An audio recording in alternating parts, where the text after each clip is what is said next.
ថ្ងៃដំបូងបានជួបអូនបេះដូងពោពេញក្តីស្នេហ៍គ្រប់ពាក្យដែលអូនប្រាប់បងថាបងជឿអស់ពីដួងហត្ថាបងហ៊ានលះបង់គ្រប់យ៉ាងដើម្បីថែស្នេហ៍កល្យានមួយនេះបងមិនធ្លាប់គិតឡើយថាត្រានត្រូវធ្វើគ្រាន់ជាការសំដែង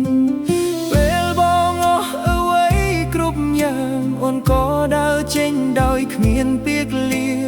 ពេលនេះទើបដឹងបងយល់ថាស្នេហ៍មិនពិតមានរសជាតិបែ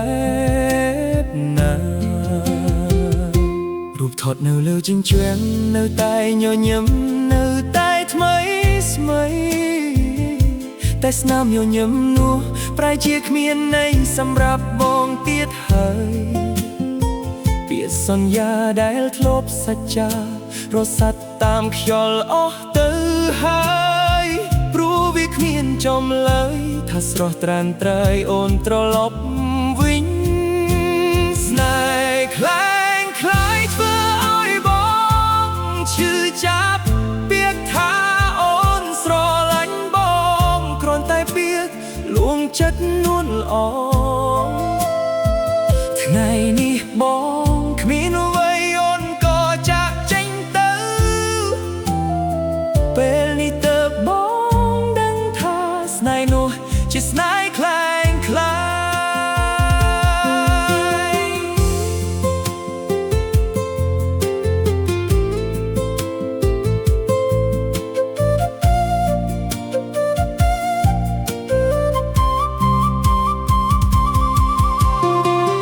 បងមិនខឹងមិនស្អប់អូនទេព្រោះអូនបានបងរៀនឲ្យបងស្គាល់បេះដូងនោះសា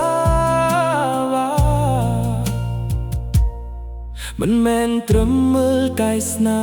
មញញឹមនឹងពាក្យបោកប្រាស់ស្នេហ៍ពិតមិនរត់តាម